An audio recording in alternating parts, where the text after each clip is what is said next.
Bom, talvez você não esteja acompanhando a Computex 2021 e eu não culpo você, afinal, quem é que vai se importar com hardware no momento que a gente não tem praticamente nada para comprar? E quando tem, bom, não dá para comprar porque o preço não é exatamente acessível. Mas está acontecendo a Computex 2021, está acontecendo de forma virtual e tivemos alguns anúncios que, por incrível que pareça, podem ser interessantes para você, até mesmo para você que não vai fazer upgrade nenhum, ou mesmo para você que precisa fazer um upgrade. É difícil acreditar nisso, mas realmente tiveram anúncios bem interessantes por parte da AMD. Como já é de praxe, a gente sempre teve aquela apresentação com muita encheção de linguiça, mas como é uma apresentação online, até que eles compactaram bastante. E a gente viu a doutora Lisa Su vir ao palco para trazer apenas informações que, curiosamente, na grande maioria dos momentos é bem relevante. Nós tivemos a apresentação de alguns novos produtos, algumas novas tecnologias e elas com certeza vão interessar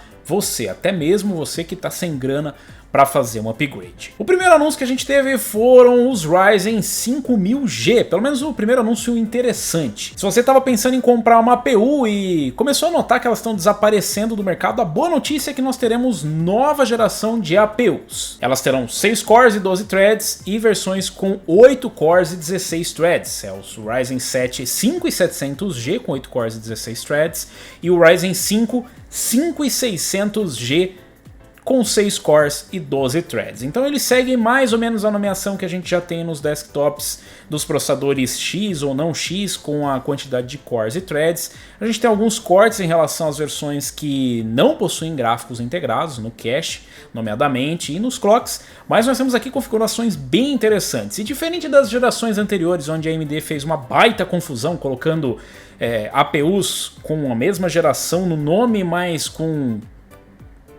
CPUs da geração anterior, então a gente tinha, por exemplo, Zen 2, Ryzen 3000, mas tinha Zen Plus nas APUs, então parou de fazer essa salada e agora a gente tem tudo Zen 3, então são Ryzen 5000 com gráficos integrados e Ryzen 5000 sem gráficos integrados, mas todos compartilhando a mesma arquitetura, todos no Zen 3. As boas notícias meio que ficam por aí, afinal a gente não tem um Ryzen 3, 5 e 300G ou Ryzen 5, 5 e 400G. Nós não temos as versões mais baratinhas com o Zen 3, pelo menos não para todo mundo. Talvez a gente veja nas versões Pro, que é o que a gente viu basicamente nas versões dos Ryzen 4000, que a gente também não encontrava muito no mercado, mas a gente teve o 4350G e o 4650G Pro, que eram versões voltadas para o mercado corporativo, mas que a gente conseguia comprar. Então talvez a gente consiga ver os Ryzen 3, 5 e 300G ou 5350G Pro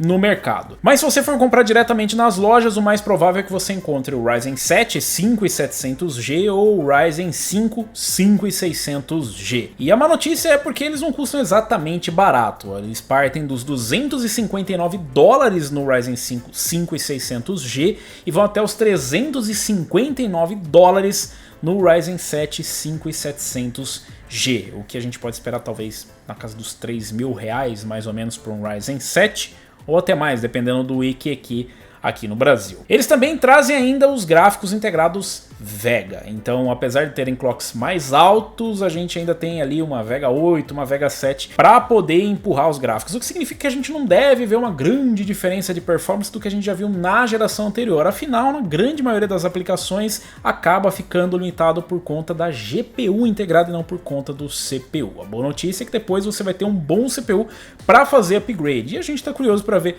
a performance dessas APUs, seja ela para rodar jogos ou mesmo para combinar com placas de vídeo. Nós também tivemos o anúncio dos processadores Pro, algumas versões Pro, mas isso para o mercado doméstico realmente não é lá muito interessante. Um outro anúncio interessante foram as placas de vídeo. Nós tivemos anúncio de placas de vídeo novas, que beleza, mas são para notebooks, então talvez não seja tão interessante para você, mas é bacana que surja uma concorrência, afinal a Nvidia está nadando de braçada nos notebooks.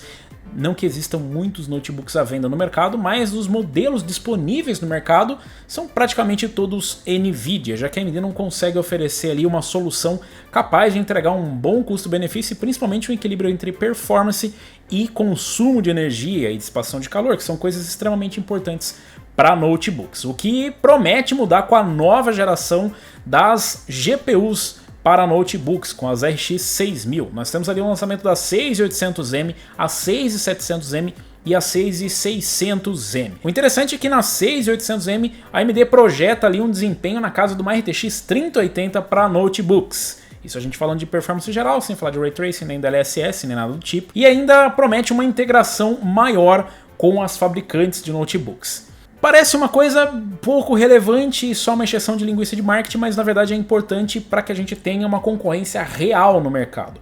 Afinal, de nada adianta a AMD lançar produtos super bacanas, tecnologias legais, se os fabricantes não integram de forma correta. Ou seja, a AMD vai lá, lança um produto e fala, tá vendo essa GPU? Ela é bem legal para você combinar com esse CPU, porque tem aqui a tecnologia que você consegue equilibrar o consumo de energia entre os dois componentes. Ou seja, no momento que você precisa mais do CPU, ele consome todo o TDP disponível, toda a energia disponível, e depois, quando ele não precisa, eles fazem esse equilíbrio, né? Então ficam ali integrando o desempenho e compartilhando o TDP, quando um precisa de mais, quando um precisa de menos, ou quando ambos precisam. E a fabricante fala, legal, e não faz. Ou mesmo em questão de solução térmica, isso foi uma coisa que foi tratada, que eles trabalharam junto com as fabricantes para trazerem soluções que são mais adequadas para as GPUs e para os CPUs que estão ali no setup. Também existe um tipo de selo, que vai ser por enquanto um selo digital da AMD, onde eles conseguem integrar tudo isso e trazer pelo menos alguns requisitos mínimos, como a qualidade da tela, como o NVMe, trazer pelo menos um SSD NVMe, então tem algumas exigências mínimas para esse badge digital, e a parte mais legal é justamente haver essa integração. No que isso vai culminar? Bom, em alguns modelos que eles já apresentaram, alguns modelos de algumas fabricantes que eles citaram durante a apresentação e que devem ter outros apresentados futuramente. Eu realmente espero que isso tenha futuro, afinal eu já tive a experiência com alguns notebooks que claramente não houveram a participação da AMD, ou mesmo da Nvidia, ou mesmo da integração das fabricantes com os produtos, e o resultado simplesmente não é bom. Então você compra um produto que nominalmente é bem bacana, que tem super especificações, mas na prática ele é um péssimo produto, porque a combinação dos fatores acaba não entregando o desempenho esperado. Então a AMD promete trabalhar melhor com os coleguinhas de classe e trazer notebooks melhores para vocês, mas é claro que a gente não sabe se vai ter disponibilidade. Claro, eles já apresentaram a data de lançamento, mas a disponibilidade é outra coisa um pouco mais complicada. Tá, mas eu não vou fazer upgrade de nada, Robson. Eu não tenho grana para comprar absolutamente nada, o preço tá muito caro. Qual a vantagem para mim de ter acompanhado essas super notícias da AMD? O que você tem de bom para mim? Manda aí. Pois é, curiosamente eu também tenho boas notícias para você. Se você não vai trocar de placa de vídeo, seja ela AMD ou Nvidia, tem boas notícias para você. Na conferência da Nvidia, o que é bem bizarro, mas a AMD finalmente apresentou o Fidelity Effect Super Resolution, aquela feature que estava todo mundo esperando. Você não sabe o que é? A Super Fidelity Effect Super Hyper Mega Ultra Resolution? Pois é, esse é o famoso DLSS da AMD. Não, a gente não está falando daquele recurso Fidelity Effects que todo mundo chamava de o DLSS da AMD e na verdade não era.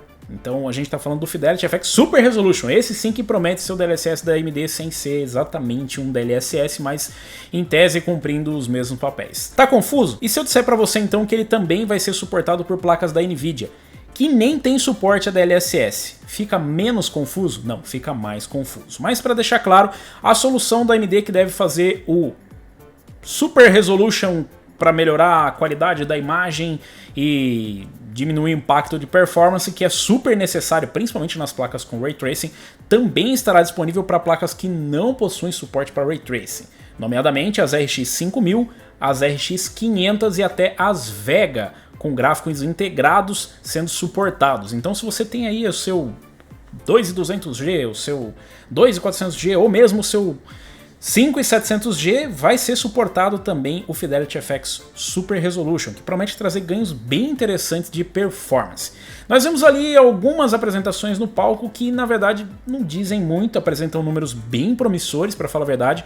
Nós temos ali até o dobro de performance ou mais do que o dobro de performance, saindo ali dos 49 FPS para os 99 FPS ou até mais de 120 FPS, dependendo da qualidade que você aplica ou do nível do filtro do Fidelity FX Super Resolution que você aplica. Mais ou menos parecido com o que nós temos com o DLSS, onde você pode alterar a resolução em que ele vai ser renderizado, ou mesmo a qualidade do DLSS, se vai ser performance balanceada ou se vai ser Ultra Quality. Agora a gente tem Ultra Quality da AMD. Mas o mais curioso mesmo foi que na verdade isso roda em placas NVIDIA. Pelo menos de GTX 10 para cima nós vamos ter suporte. Pelo menos foi o que foi mostrado pela AMD no palco, inclusive numa GTX 1060, que teve um ganho interessante de performance. Não tão bom quanto o ganho de performance que nós vimos na 6800 XT, mas ainda assim bem interessante. É claro que as informações param por aí, a gente não teve mais comparações, a AMD não falou nada especificamente sobre qualidade, o que é uma coisa bem importante. Ela só mostrou uma imagem com uma divisão e com vários números que não quer dizer exatamente qual é o ganho de qualidade que a gente vai ter ou a perda de qualidade para ganhar essa performance.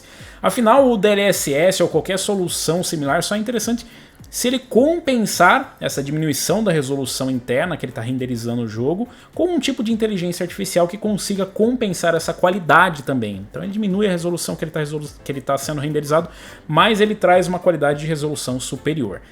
Se não fizer isso, bom, não fica tão interessante assim. E curiosamente, pelo menos na imagem que a AMD mostrou no palco, mostrando lado a lado a GTX 1060 em 1440p e não em 4K, nós vimos uma imagem um pouco mais borrada na direita aplicando o Fidelity FX Super Resolution. Cara, isso não quer dizer nada, pode ter sido só uma apresentação, pode ser que nós tenhamos uma resolução final diferente, a gente não sabe exatamente quais foram os parâmetros e nem se aquilo foi usado só como um exemplo, mas claro, ela parecia mais borrada, lembrando na verdade o DLSS 1.0, mas claro que é cedo pra gente afirmar qualquer coisa.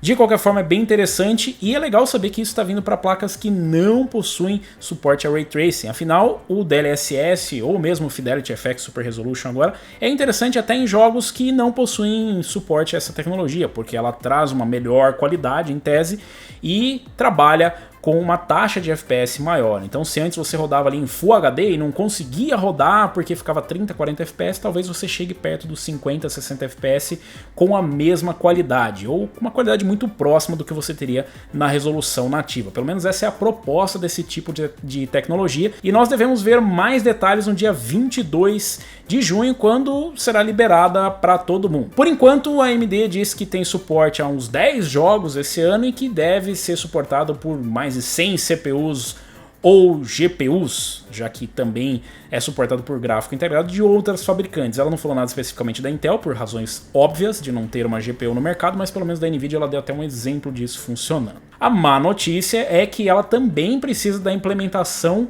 nos jogos, então não é algo automático que você simplesmente ativa, precisa haver uma implementação no jogo. Inclusive a AMD até pediu sugestão para que os usuários fossem até o site e dissessem quais jogos ela gostaria de ver, tipo Warzone, o Fortnite, os jogos mais jogados, e fizessem as sugestões lá para que eles trouxessem junto aos desenvolvedores soluções para esses games. Então se você quer muito que entre no seu jogo aí, que ninguém joga, tipo Company of Heroes, vai lá no site e sugere. Então claro que isso vai necessitar de uma colaboração, por assim dizer, né, entre a fabricante e a desenvolvedora, o que não é uma coisa exatamente positiva, afinal requer vontade do desenvolvedor e isso é sempre uma coisa complicada, e a vontade pode acabar por vários motivos, ou no meio do caminho, antes mesmo de começar, ou depois que eles ficam entediados por falta de tempo para desenvolver as coisas. Então, é uma boa notícia, como eu falei, vai ser suportado por placas até mais antigas. Eles falaram sobre RX 580, mas deve ser suportado talvez até pela RX 480, que compartilha a mesma arquitetura GCN, ainda é uma Polaris, eu não vejo por que não seria suportado, mas a gente vai ter a lista completa de modelos, até porque se eles não suportarem, por exemplo, numa RX 480, talvez não suporte numa 560, numa 550, então vai depender muito aí da lista completa de suporte. A gente tá bem curioso para ver como que vai ser a performance e quais são esses 10 jogos e estúdios e engines que estão sendo desenvolvidas. Isso também é um alerta para o que a gente deve ver nos consoles. Finalmente a AMD deve trazer implementação em alguns novos jogos nos consoles, já que os consoles também utilizam a arquitetura RDNA 2 ou RDNA 1.5 ou RDNA 1, dependendo de qual bolha você vive, e ele deve trazer essa implementação junto. Os consoles também devem trazer o suporte ao Fidelity FX Super Resolution, que pode ter qualquer outro nome muito bacana definido pela Microsoft ou pela Sony. Nós tivemos ali também Como eu disse, alguma encheção de linguiça padrão, mas finalmente nós tivemos um anúncio que não estava previsto exatamente por todo mundo. E esse badge que a AMD promete é o AMD Advantage, que combina ali 3 pilares super importantes, que na verdade são apenas um combinado entre o fabricante dos chips e o fabricante dos notebooks, para que eles consigam entregar a melhor performance e experiência possível para o usuário, inclusive diminuindo até a temperatura ali nas teclas WASD onde você joga, ou seja, uma experiência especificamente voltada para os gamers, que faz bastante sentido no notebook gamer. A novidade que não estava nos papéis que foram enviados para a imprensa é justamente o AMD V-Cache, que foi realmente inesperado, pelo menos por mim e por muita gente. A doutora Lisa Su apresentou no palco um cache adicional com empilhamento 3D, o empilhamento 3D da AMD, que nada mais é do que literalmente empilhar memória cache. Ela pode levar ali o 5900X a ter um ganho de algo na casa dos 13 a 15% de performance em cima do 5900X atual sem essa tecnologia. Na verdade, eles estão utilizando o próprio 5900X com o V-Cache, ou seja, com esse empilhamento 3D para aumentar o cache interno. Comparando os dois CPUs em 4 GHz travados na mesma frequência, a gente teve ali em game um ganho na casa dos 13%. O que é surpreendente se você levar em consideração que é exatamente o mesmo CPU e somente com essa tecnologia. A AMD explicou de formas bem técnicas que na verdade não é só empilhar e colar com cola, como a AMD já foi acusada de fazer pela Intel e agora a Intel faz, curiosamente. Mas na verdade ela disse que é uma tecnologia completamente nova e eles fazem um tipo de solda no nível do próprio CPU, sem nenhum tipo de emenda, por assim dizer. Eles fazem uma solda diretamente no cobre e conseguem aumentar. Então um 5950X, por exemplo, que tem ali 2 CCDs, pode ter um cache L3 total de 192 MB. Isso é quase um pente de memória RAM DDR1 básico, por assim dizer, 256 MB. Então é um cache realmente muito alto.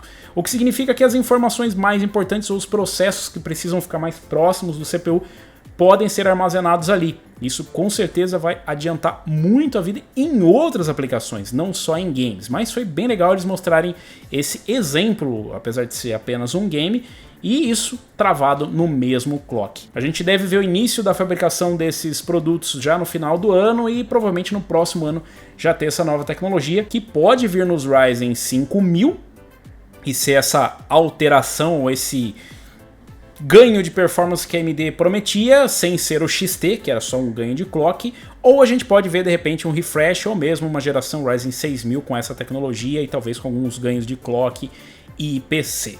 Então foi bem interessante, na verdade foi mais interessante do que poderia ser, levando em consideração todo o cenário mundial, como se encontra o hardware, como se encontra o mundo, por assim dizer. Foi uma apresentação até que interessante e eu diria que até surpreendente, já que a gente não criou muitas expectativas. Essa é a vantagem de você não criar muita expectativa sobre o negócio, você acaba sendo surpreendido, mesmo que isso seja pouco. Muitas coisas ainda vão precisar ser vistas com os próprios olhos e testes e benchmarks, mas eu tô curioso para ver principalmente o Fidelity FX Super Resolution, que vai dar pra gente testar em praticamente tudo que a gente já tem, e as novas APUs da AMD. Mas eu quero saber de vocês, o que vocês acharam interessante no lançamento? Vocês acham que já deve vir uma RX 6600 e 6600 XT para desktop, conforme mostravam os rumores? Será que vai ter disponibilidade? Não vai ter disponibilidade. E qual desses produtos vocês acham que vai chegar na sua casa? A pergunta um pouco maldosa, né? Mas qual deles você acha que tem maior probabilidade de chegar aqui na nossa mão? Pelo menos chegar. Eu não disse que vai ser acessível, nem vai ser barato e nem que vai ter muito. Deixa aí nos comentários e digam o que vocês acharam do Fidelity FX Super Resolution. Vai rodar na sua placa? Vai rodar na sua placa da Nvidia também? Vocês acham que vai emplacar isso? Ou as fabricantes vão se encher no momento aleatório da vida deles e trazer uma nova tecnologia? Deixa aí nos comentários. Se você gostou, se você curtiu esse vídeo, deixa um like. Se você ainda não é inscrito no canal, inscreva-se no canal. Clica no sininho para receber as notificações de novos vídeos. E nós nos vemos por aqui. Valeu, falou e até a próxima.